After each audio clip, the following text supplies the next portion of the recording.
genética de nacimiento, no lo ha demostrado, con tantos avances que hay, el programa de genoma humano, por ejemplo, Collins, dejó claro esto, no hemos encontrado el gen gay, hasta ya han habido demasiados estudios y no hay nada. Entonces, si no se nace, sino que se hace de manera consciente o inconsciente. Pues la respuesta hasta aquí podemos decir que no es algo consciente, no es algo buscado, ¿no? Sino que es algo inconsciente, es todo lo contrario, ¿no? Una herida provocada en la infancia que busca ser sanada y en el camino produce lo que es la no identidad sexual, ¿no? No corresponde lo que siento a lo que soy, y en esa búsqueda de sanar, ¿no? Se sexualiza y aparece la homosexualidad, ¿no?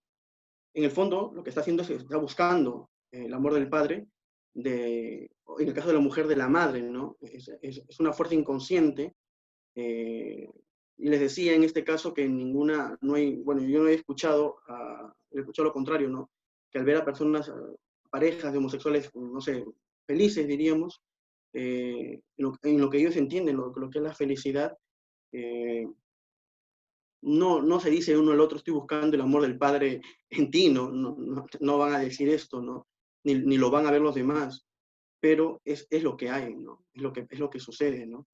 ¿Y por qué? ¿Y cómo logra saber esto? Se logra saber a partir de una tarea, digamos, utilizar el término introspección, no sé, de ayuda, de acompañamiento, de guía, en el que la persona va viendo que detrás ha habido un conflicto con el papá. Y yo, en la experiencia que tengo, cuando he preguntado a todos, sin excepción, de las personas conocidas que yo tengo que son homosexuales, han tenido este problema. De diferentes maneras, pero han presentado un problema con su papá, con la figura paterna. Y lo mismo con la mamá, ¿no? Tengo pocas amigas lesbianas, creo que un par, no tengo más, pero en la conversación sale esto, ¿no? Sale este dolor, ¿no?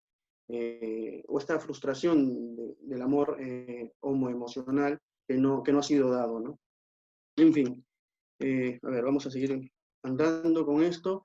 La homosexualidad no es una condición es una condición basada en emociones. No hay una necesidad del amor del progenitor del mismo sexo, hay una necesidad de identidad de género, ¿no? Hay un temor incluso a la intimidad con alguien del sexo opuesto. La homosexualidad es un desorden del afecto hacia el mismo sexo, ¿no? Hay una tensión afectiva, un desorden defensivo, ¿no? O como si dice, una exclusión defensiva hacia el progenitor del mismo sexo. Aquí nace, ¿no? Los compañeros del mismo sexo, por ejemplo, ¿no? El propio cuerpo de uno y el propio sentido de la identidad de género. Acá hay un desorden. O sea, homosexualidad es un desorden afectivo por el cual el individuo se siente separado de sus padres, de su mismo sexo, de su cuerpo y de los otros. La típica frase, ¿no? No encajo, esto no es mi sitio, no soy diferente a los demás, no soy chico ni chica. Acá hay dolor, acá hay desorden de lo que viven las personas así. Y más allá de sentir, no sé, pues una repulsión, lo que tenemos que sentir es una compasión por estas personas, porque están sufriendo y necesitan ayuda, necesitan compañía, necesitan estar con ellos, necesitan ser comprendidos, efectivamente, pero al mismo tiempo ayudarles a que puedan madurar en el verdadero amor, ¿no? En fin. Y aquí, bueno, acá hay unos tipos de vinculaciones que podrían explicar mejor la homosexualidad. Voy a pasarla, ¿ok? Ya en PPT y en el libro, yo preferiría pasarles el libro, porque, reitero, se lo van a hacer una cosa muy, muy, muy interesante. Van a entender todo esto, ¿no? Estoy abordando como las ideas matrices, nada más. Todas las personas que han experimentado pensamientos, sentimientos y deseos homosexuales tienen un desorden del afecto hacia el mismo sexo. La homosexualidad es un desorden de afecto hacia el mismo sexo, ¿ok?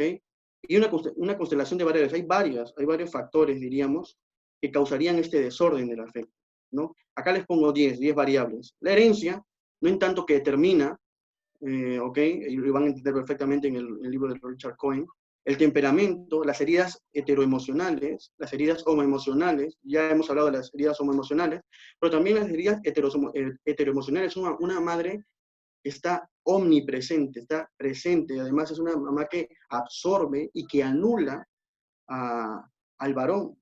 Es una mamá demasiado presente en un hogar y no hay un equilibrio, y además el papá es una persona apocada, una persona, yo diría vulgarmente ya, simplona, o sea, no está presente como varón ahí. Claro, hay un problema, ¿no?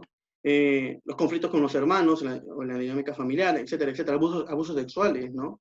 También hay, y acá, para que podamos entender, eh, a ver, antes de esto, termino esta parte, este primer capítulo, donde explico que nadie nace, sino que se hace y se hace de manera inconsciente, ¿no? En la etapa del desarrollo de la identidad sexual. Pongo el caso de Richard Cohen. Richard Cohen, diríamos que tiene varias de estas causas. No se dan las 10 en todas las personas de estas variables. Se pueden dar 2, 3, depende de cada persona, pero siempre están presentes estas. Y Richard Cohen es un ejemplo en el que él nace, tiene una predisposición, diríamos, para lo artístico, y ahí está el tema de la herencia, es el tema de la herencia, pero el hecho que una persona tenga una afición más artística no significa que sea una persona homosexual, pero puede ser discriminada, puede ser tratada mal. Y eso, si viene de los padres, diríamos, ahí hay un segundo problema. Y es lo que pasa con Richard Cohen. Richard Cohen tendríamos que una tendencia más a lo artístico, y lo dice él, mientras va descubriendo esas heridas antiguas, ¿no? Por las que le causa su homosexualidad. Tenía un papá que lo rechazaba, era un papá que era militar, y tenía un trato muy duro hacia él, hacia su mamá también. Su hermano incluso, ¿no? Se burlaba mucho de él, su hermano mayor, varón también. Y entonces ahí vemos cómo la figura, el modelo masculino en él, entra en crisis. Y esa búsqueda de ese amor paternal masculino que todo niño tiene, para descubrir su mundo también, lo encuentra en su tío. Y se encariña mucho, diríamos, con él, y el tío lo termina violando. Entonces, la figura de lo masculino en él no se cuaja. Hay un problema durísimo, durísimo. No ha sido querido por su papá, ha sido maltratado por su hermano y ha sido violado por un tío. Una mamá que también era muy presente, y él, cada vez que era maltratado por su papá o por su hermano, él iba a las faldas de su mamá a refugiarse, ¿no? Y entonces aparece estas heridas heteroemocionales, ¿no? Y también, perdón, homoemocionales, y también el tema del abuso sexual. Él va creciendo, tiene parejas, una que dura más de un año incluso. Él no se siente a gusto con lo que está experimentando. Busca ayuda, y la ayuda psiquiátrica de ese momento, estamos hablando de los años 70, 80, le dicen: acéptate como eres, tú eres así, tú naciste así, y no pasa nada. Y él seguía buscando, sentía sintiendo valga la redundancia, estos conflictos, y ayudado de amigos, de un amor masculino sano, de amigos que lo quieren por lo que es. Y ahí está la clave de personas masculinas saludables, sanas, equilibradas, que ayudan a enseñarle que existe el amor que no tenga que ser sexual, sino es un amor puro y sincero, diríamos, que es lo que descubre Richard Cohen en su crecimiento ya, digamos, a los 20 años, casi 30. Va descubriendo cuáles son las causas de lo que él está padeciendo. Y algo muy, muy curioso, porque ya en la última etapa de su proceso de retomar, de que aflore su heterosexualidad, que había sido silenciada, diríamos, por estos problemas que tenía, va a la terapia, diríamos, se sienta en un sillón, y su papá ingresa, y Richard Cohen se sienta en las piernas de su papá. Imagínense un hombre alto, Richard Cohen es alto, pero digamos un manganzón, diríamos, un señor muy, muy, muy ya mayor, ¿no? Como Richard Cohen, y su papá, ya un señor entrado en edad, que se sienta en el sillón, y Richard Cohen se sienta en las piernas de su papá, y el abrazo de su papá, siente en ese momento el abrazo, ese amor que no había tenido. Y ahí acaba la homosexualidad de Richard Cohen, diríamos. Esas heridas habían sido sanadas, ese amor paternal que no había tenido y que había buscado de manera inconsciente, es sanado. Dentro de un proceso, no digo que con el abrazo ya está, ¿no? Pero hay un trabajo ahí, un trabajo de meses, de años incluso, de Richard Cohen en esa búsqueda, y él deja plasmado todo eso que ha vivido, ha sentido en este libro que se llama Comprender y sanar la homosexualidad, que dicho sea de paso, vuelvo a repetir, la palabra sanar no significa que sea una enfermedad, ella lo explica años posteriores porque no sabía la traducción y lo que implica sanar en el español, y lo aclara después el año 2018, me parece, en una charla en España, o para España, y aclara este tema, ¿no?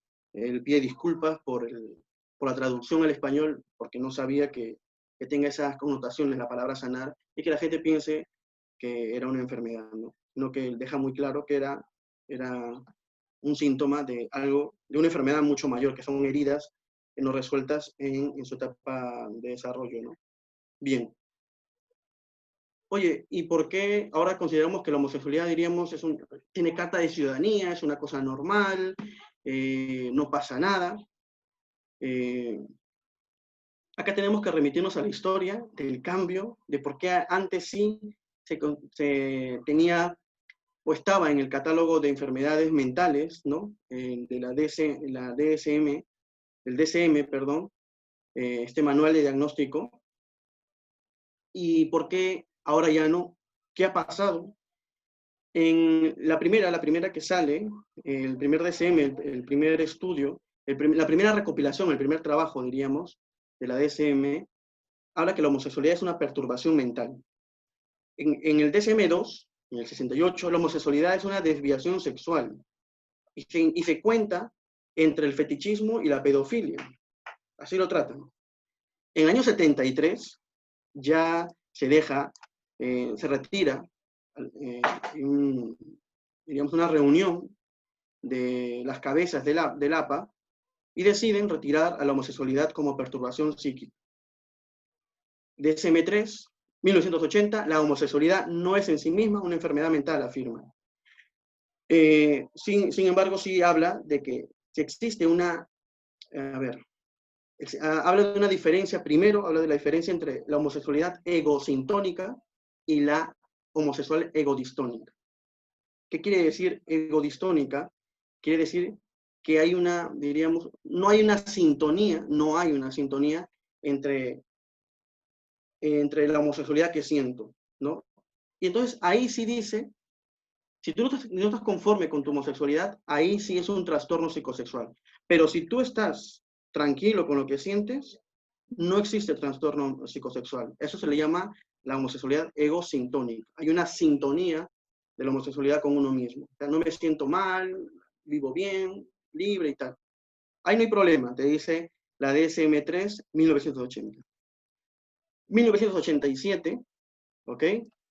Solo aparece ya la homosexualidad en un índice donde remite a una afirmación general como notable y persistente malestar acerca de la propia orientación sexual. Así se refiere a la homosexualidad. ¿Ok? Pero está en un índice, ya no está en el catálogo, ¿no? Porque se había quitado. Y no se hace esa diferencia. Ahora bien, DSM-4 no aparece ya la palabra, ¿no? En la introducción del manual dice, los miembros del grupo de trabajo aceptaron la idea de trabajar como grupos de consenso y no como abogados de los conceptos anteriores. ¿Eso qué quiere decir? Que no han buscado afirmaciones científicas, sino, digamos, democráticas.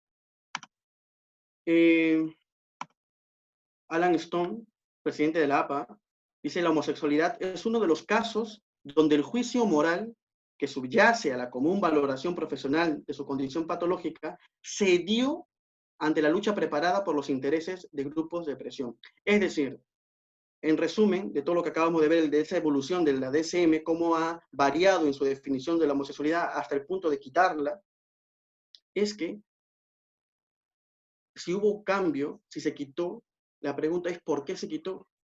Hubo investigaciones científicas que avalaran, porque la DSM es un instrumento de guía para muchos psiquiatras en Estados Unidos, pero también en el mundo. A pesar que existe un similar en Europa, ¿no? Un manual de diagnóstico en Europa para los psiquiatras, en Estados Unidos es un referente. Y todo lo que hay ahí tiene que ser científico y probadamente científico. Lamentablemente, la respuesta es que no hubo ningún estudio científico que avalara dicho cambio. Lo único que hubo fue presión del lobby gay para retirar la palabra homosexualidad y dejen ser llamados enfermos. Por tanto, no es un tema científico el que se haya quitado del APA, perdón, del DSM, sino que es un tema, es un tema político y no es un tema científico. Aquí está el problema. ¿Qué responsabilidad tienen los psiquiatras y los psicólogos, y la APA sobre todo, a nivel mundial cuando se ha quitado esto? ¿A quién le debemos esto? Pues al señor Robert Spitzer. Este señor, ¿ok? Diríamos es el padre, el promotor de este cambio. Falleció en el 2015, y me remito a un artículo publicado al respecto, y era que Robert Spitzer era el ícono, porque fue una de las piezas fundamentales en el 73 para que se elimine la homosexualidad del DSM norteamericano, es decir, el manual de referencia sobre trastornos psiquiátricos. Gracias a esa decisión, la homosexualidad alcanzó gran visibilidad social en los años 70 y 80, y no mucho más tarde se convirtió en moda cultural, y finalmente en una imposición ideológica, que es lo que estamos viviendo en la actualidad. El doctor Spitzer realizó una investigación en el 2001, no hubo ninguna en el 73, y él fue el promotor del cambio. ¿Por qué? Porque vio el dolor de la gente, de los colectivos LGTB, y presionó, y a él también lo presionaron, y se dio este cambio. Vuelvo a repetir, no un cambio científico o basado en ciencia, sino en presión política, ideológica. Y así como se quita, lamentablemente. Digo lamentablemente porque el APA el APA y el DSM deben ser un referente, ahora ya no, o para algunos lo son todavía, ¿no? El doctor Robert Spitzer realizó una nueva investigación en el 2001. De ese modo, el lobby gay no le ha perdonado. Este último estudio que hace el 2001 defendía el derecho a dejar de ser gay, aportando para ello los resultados que obtuvo con personas con tendencias homosexuales, citando además el éxito de ciertas terapias para dejar de ser homosexual. Oye, ¿cómo es posible que él haga esto, no? Es un ataque a la comunidad LGTB. Y le llovieron pues múltiples ataques. Después se rectificó. Cualquiera que busque el caso de Robert Spitzer es muy importante, y lo que van a recordar de él es aquel que quitó de la DSM la homosexualidad. Luego, claro, él hace un estudio en el 2001 y dice lo contrario, que las personas pueden cambiar, pero eso fue tomado como un ataque. Y él se rectifica, pero no se rectifica del estudio que hizo, sino de haberles hecho daño a las personas con esa nueva publicación. Pero no sé, y hay que entenderlo, ¿eh? Todos los artículos que tú busques sobre Robert Spitzer en la actualidad van a decirte que sacó a la homosexualidad del DSM, y que en el último año, cuando hizo este estudio, afirma que se equivocó y se retracta de todo lo que ha estudiado. Y eso es falso, eso es falso. Él no se retracta del estudio, sino se retracta de los posibles daños emocionales que ha podido causar a la comunidad gay al haber hecho esto, ¿no? He estado revisando, dice, los emails que he recibido, y debo admitir que he tenido la tentación de rendirme ante todo esto. Este caso, esto lo dice además su secretaria, que trabaja en el NARD, lo que habíamos dicho al inicio, ¿no? Esta Asociación Norteamericana de Terapia y de Ayuda a las Personas Homosexuales, o de Investigación de la Homosexualidad, dice esto. Ella trabajó junto con Robert Spitzer en esta investigación del 2001, ¿no? Y le escribe esto, ¿no? Le escribe esto a esta mujer, que se ha sentido muy mal por el daño causado a estas personas, pero no hace diríamos, una marcha atrás del estudio, pero sí pide perdón por el dolor que han podido sentir las personas homosexuales con respecto a esta nueva posición que la afirma. En fin, yo lo dejo ahí, pero he tratado de presentar más o menos cuál es el origen de la homosexualidad, qué es la homosexualidad y por qué ahora se acepta y antes no se aceptaba. Simplemente esto, ¿no? No sé. Entonces, pero Luis, una pregunta. Hay un pensamiento que es un poco popular de que habla, porque una vez un charlista, en una parroquia me acuerdo, que me dijo, la persona que, el hombre que es mujeriego, que le encanta estar rodeado de mujeres, al igual que el hombre que es homofóbico, que odia de los gays, en verdad son unos gays reprimidos, algo así. ¿Tú tienes alguna idea, un pensamiento, algo que respalde esa teoría, ese pensamiento? O de hecho, pero es que había escuchado que usa una vez. Bueno, Es una frase popular, ¿no? mira, lo que yo he escuchado, bueno, no tengo idea de cuáles sean las motivaciones por la cual diga esto un charlista en una parroquia donde, y bueno, y pienso que en una parroquia debe ser un lugar donde se hable de la fe y al mismo tiempo un poco en el diálogo con la ciencia también, ¿ah? Esto es muy importante, o por lo menos es un espacio donde se busque la verdad. Y yo creo que en eso no creo que tenga ningún asidero. Yo lo veo más bien un ataque. La palabra homofobia, primero, no existe, no está en el DSM tampoco como una fobia, como un problema, un trastorno, lo que tú quieras, un desorden de la persona, no. No existe la palabra homofobia. La homofobia diríamos, es una palabra, un constructo lingüístico para atacar a otra persona que piense distinto que tú.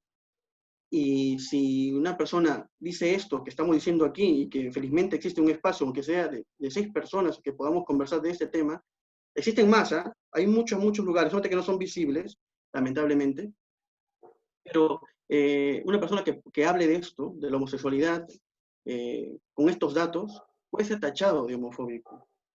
Pero en realidad la homofobia no existe y segundo, no hay un miedo irracional, no un miedo desmedido, que es una fobia, a las personas homosexuales. Todo lo contrario, creo yo, hay una búsqueda sincera de la verdad, de lo que es la persona, y a partir de eso poder construir algo favorable para todos, ¿no? Pero vuelvo a repetir, el tema de la homofobia como pie de ataque es muy común y se utiliza para las personas que no estamos de acuerdo a lo que piensa el establishment, a lo que, no sé, a lo que es políticamente correcto respecto de la homosexualidad, ¿no? Entonces, yo nomás te podría decir otra cosa, insultar a esa persona o devolver piedra con piedra, no sé, pero me parece que está totalmente equivocado, ¿no? Totalmente equivocado por lo que hemos abordado ahora, ¿no? Justamente por eso.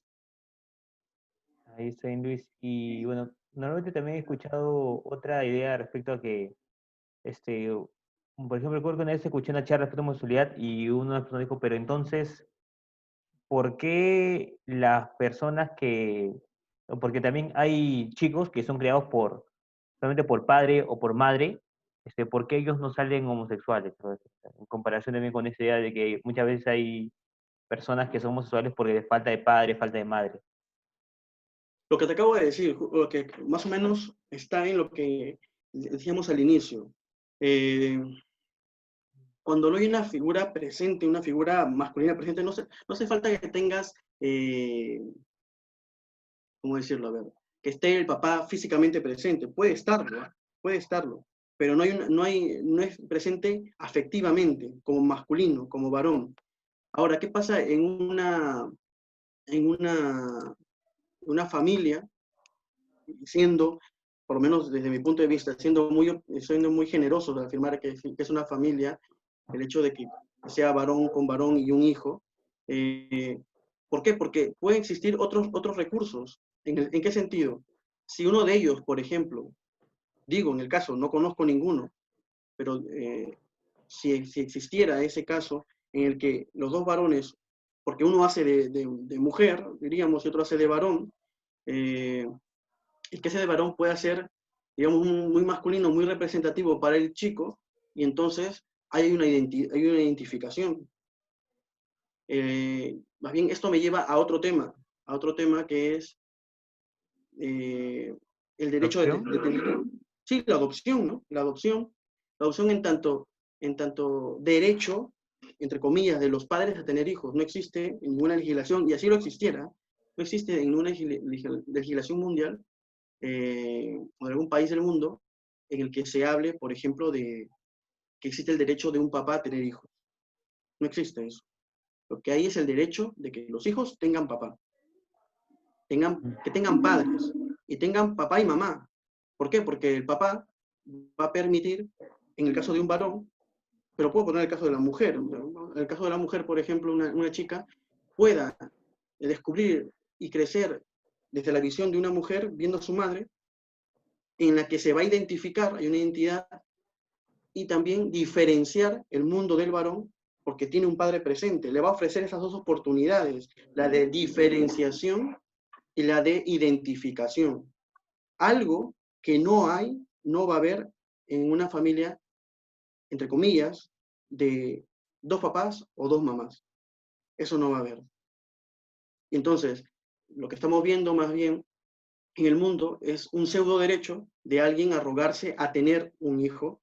Y esto pasa también en el mundo heterosexual, ¿eh? O sea, hay muchas personas que para realizarse como personas buscan tener a un hijo. No importa si estás con papá o con mamá, por ejemplo, una chica, por ejemplo, que se plantee el hecho de tener su hijo, y ya se logró como persona, como madre. Oye, pero eso no es el fin de tener los hijos. No es para que tú te logres como una persona, ¿no? Es el hecho de que el chico pueda crecer en un ambiente sano y pueda crecer y desarrollarse y ser perfecto, pero no es un objeto, y ahí está la objetivación, diríamos, del hijo a robarme como una posesión mía, como un objeto mío, para mi propia realización, ¿no? Entonces, es un tema amplio, ¿no? Ahí ya está bien, Luis. O sea, tú, según lo que me has explicado, o sea, la adopción de niños por padres homosexuales no es, o sea, no debería ser permitida porque aumenta la probabilidad de que una persona pueda volverse homosexual más adelante.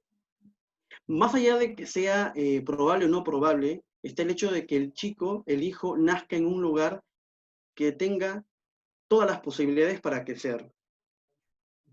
Y en el caso de de una pareja homosexual no pasa eso. Vemos, y además, es que el tema es, vamos hacia atrás. ¿Cómo están las personas? Esos dos padres tienen heridas, están heridos y no los quieren reconocer, pero tienen unas heridas, unos vacíos, y con esos vacíos no se puede llegar a amar como pareja. Podrá amar la persona homosexual como hijo, a su papá, lo querrá un montón, a sus amigos y tal, pero como pareja no va a haber esa conexión porque lo que está buscando en el fondo es llenar ese vacío. Y sabemos que el amor no es, y siempre hablaba de esto, ¿no? En las charlas, ¿es posible un amor de pareja entre dos personas homosexuales? No es posible. Como pareja no es. Porque el amor nace de la sobreabundancia del ser. Esto es un poco filosófico, quizás, no sé si se pueda entender de todo, pero nace de tener tanto que quiero dar. El amor es dar, es de lo que tengo doy. No me estoy preguntando si el otro me da a mí, no. El amor es darse sin esperar nada. En cambio, esa búsqueda que hay entre las personas del mismo sexo no es un dar, sino es un recibir. Estoy buscando llenar ese vacío. O sea, acá hay un vacío y en otro lado hay una sobreabundancia. Primero. Segundo, en uno busca dar y en otro busca recibir, ser llenado este vacío existencial, ¿no? Este vacío interior que tiene esta persona, que es la búsqueda inconsciente de sanar esas heridas arcaicas, antiguas, provocadas en el crecimiento de la persona. Entonces, no es posible el amor. Entonces, si vemos que hay personas, esas parejas van a demostrar lo que es el amor a sus hijos, van a crecer en un lugar estable, más allá de si tengan dinero o no tengan dinero, porque eso ya está visto que no funciona ni en lugares heterosexuales ni homosexuales. De hecho, que sean ricos, que tengan más oportunidades. Por ejemplo, hubo un estudio en Australia donde se afirmaba, por ejemplo, que los homosexuales son más felices que las personas heterosexuales. ¿Y por qué? Habían hecho un estudio, también muy sesgado, como los que hemos visto anteriormente, en el que solamente se hacían estudios a un colectivo de personas que tenían muchísimo dinero, eran millonarios. Oye, claro, pues va a salir que son más felices porque tienen mayores comodidades, pero no porque estén, digamos, sean personas emocionalmente sanas, íntegras, equilibradas, ¿no? Entonces, y eso también, vuelvo a repetir, esto también pasa en el mundo heterosexual, en tanto que hay muchos matrimonios, están personas que llegan al matrimonio heridas, varones y mujeres, ¿ah? Y no son lugares sanos para crecer para un niño, ¿no? Incluso ahí, pero son otro tipo de heridas que hay, ¿no? Pero entonces, a la pregunta, no sería recomendable, visto así la homosexualidad, que un hijo crezca en un lugar así, por los mismos problemas que tiene. No hemos hablado, por ejemplo, y hay varios estudios sobre la presencia de otros tipos de problemas mentales, incluso dentro de la población homosexual, como el 33%, por ejemplo, de población homosexual tiende al suicidio, ¿no? Tiene, uh, en cambio, a un 5% en la población heterosexual. En fin, como hay otras enfermedades, otros problemas que están más ligados al mundo homosexual que al heterosexual, y que tampoco se dice, pero lo hay. Yo también les puedo pasar estos informes al final de la charla y pueden hacer este estudio comparativo, que es un estudio comparativo, científico nada más, ¿no? Joaquín Dirala lo hace, Joaquín Dirala, un español, un biogenetista, y hace este estudio comparativo de estos problemas, enfermedades mentales ligadas a la homosexualidad. Ligadas, ¿eh? No son causa, pero hay una relación muy presente, proporcional, respecto de las personas homosexuales, perdón, heterosexuales. Entonces, eh, la conclusión sería, no es lo más recomendable, ¿no? Ya está bien. Perfecto. Gracias por respuestas, Luis.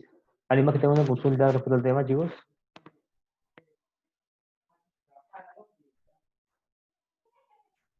Bueno, parece que nadie tiene preguntas. Bueno, entonces, Luis, te agradecemos por tu ponencia y por tu tiempo. Te decido si podías pasarme los PPTs, archivos. ¿Verdad? Sí, sí, perfecto. Te paso ahora el libro, y te paso yo les recomendaría más que el PPT del libro, les paso el libro y este estudio que les prometo sobre estudios comparativos de enfermedades relacionadas, ¿no? Y justamente Relacionadas a la Luciana homosexualidad. dice, muchas gracias, ahí también me paso, si no leído. Luciana Bravo. ¿Qué tal, Y, Luciana? Sí. Normal, normal. Te lo paso a ti, Juan Pablo, y entonces el efecto multiplicador, ¿no? sí, está bien, Y se lo perfecto. pasas a las demás, a los demás, sí, no hay problema. Ya, entonces, ya vamos cerrando. Gracias por tu tiempo, Luis. Y bueno, estamos esperando para la próxima oportunidad. Cuídense, Muy chicos. bien, listo. Cuídense bastante. Muchas gracias a ustedes por haberme escuchado y nada, nos vemos, si Dios quiere, en otro momento. Nos vemos, Karen, nos vemos, Luciana, chao, Giovanna y Juan Pablo, ¿no? Y ya, bueno, y Oscar también. Cuídense, nos Sí, vemos. sí.